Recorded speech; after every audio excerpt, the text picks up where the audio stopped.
নমস্কার বন্ধুরা, আবারও একটি নতুন ভিডিও নিয়ে আমি বৃষ্টি চলে এলাম তোমাদের মাঝে। তো এখন আমি যাচ্ছি মেয়েকে স্কুল থেকে আনতে। দেখো কি পরিমাণে চাঁদি ফাটা রোদ।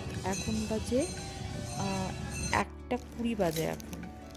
তো আমি পাশের দোকান থেকে, ওষুধের দোকান থেকে 1 প্যাকেট ওআরএস করে নিয়ে আসলাম। মেয়েকে বাড়িতে এনে ওআরএস করে দিলাম। হ্যাঁ, এখানে আবার কাহিনী আছে। শুধু ওআরএস ওনার পোষাবে না, সঙ্গে হচ্ছে গরম জল করতে হবে, ঠান্ডা জল দিতে হবে। তো ঘ্যান ঘ্যান করার আগেই ঠান্ডা জল দিয়ে দিলাম। মেয়েকে স্নান টান করিয়ে খাইয়ে দাইয়ে ঘুম পাড়িয়ে রেখে আমি জিমে চলে গেলাম। সেরা জিম সম্পর্কে কে কে জানো আমাকে একটু কমেন্ট করে জানিও। এর থেকে কারা কি উপকার পেয়েছো আমাকে একটু কমেন্ট করে জানিও যদি কেউ জেনে থাকো। তারপর বেরিয়ে আমি একটু হনুমান মন্দিরে গেছিলাম, কারণ পাশে হনুমান মন্দির ছিল। আজকে হনুমানজিকে এত সুন্দর লাগছিল না, পিঙ্ক কালারের জবা ফুল পরিয়েছিল, এত জবা ফুলের মালা, এত ভালো লাগছিল কি বলবো। এই জিম করে যাওয়ার সময়, এই রাস্তাটাতে যাওয়ার সময় আমার মুশকিল হয়ে যায়, জানো কেন? মানে এত ভালো ভালো খাবার জিনিস না, আমার ভীষণ খেতে ইচ্ছা করে। যাই হোক, জিম থেকে গিয়ে মেয়েকে ঘুম থেকে উঠিয়ে পড়তে পাঠিয়ে দিলাম।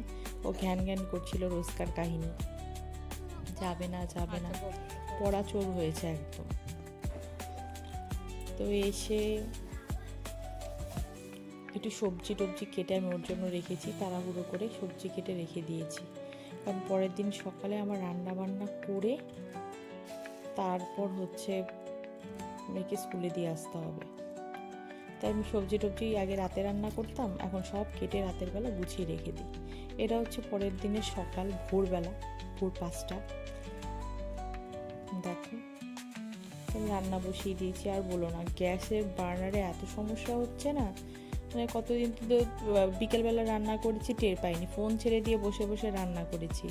এখন যেহেতু ভোরবেলা ব্যাপারটা, তাড়াহুড়োর ব্যাপার থাকে, মেয়ের স্কুল, বরের অফিস, তো রান্না তাড়াতাড়ি করতেই হবে। তার জন্য কি হয়ে যায়, মানে ওই বার্নারের জন্য সমস্যা হয়ে যাচ্ছে, বিশাল সমস্যা হয়ে যাচ্ছে। একটা পদ রান্না করতে গেলে অনেকটা টাইম লাগে। আমি বরের টিফিনটা বেড়ে দিচ্ছি। ভাত হয়ে গেছে, ভাতটা আজকে নরম হয়ে গেছে।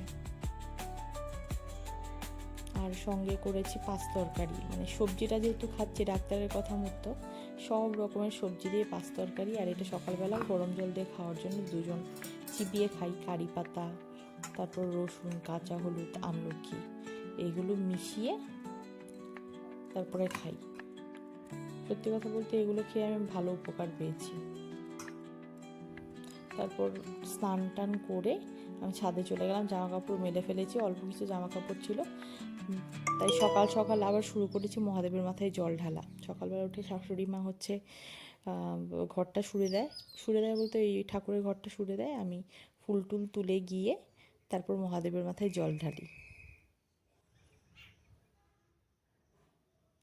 দেখো বেল ফুলগুলো কত সুন্দর। এই বেল ফুলটার বয়স না নাই নাই করে হলেও 8-9 বছর। ওম নমঃ শিবা, আমার ভিডিওটা ভাইরাল করে দিও। যাই হোক, মহাদেবের মাথায় জল টল ঢেলে, এই দেখো ফুলগুলো এক হাতে যেহেতু ভিডিও করছি সব পারছি না, শিবের মাথায় জল ঢেলে আমি একটা একটা করে ফুল মহাদেবের মাথায় সব ঠাকুরের চরণ টুকটুক করে দিলাম।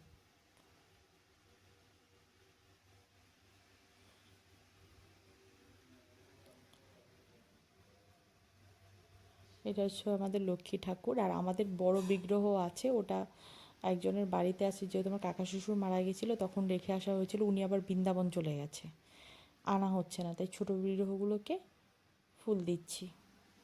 এটা হচ্ছে আমার গুরুদেব। গুরুদেব ফুল নেবে না, ফেলে দিল। যাই হোক, তাড়াতাড়ি করে গিয়ে মেয়েকে রেডি করলাম, খাইয়ে দাইয়ে হাত পা ধুয়ে, মেয়ের আবার পরীক্ষা আছে।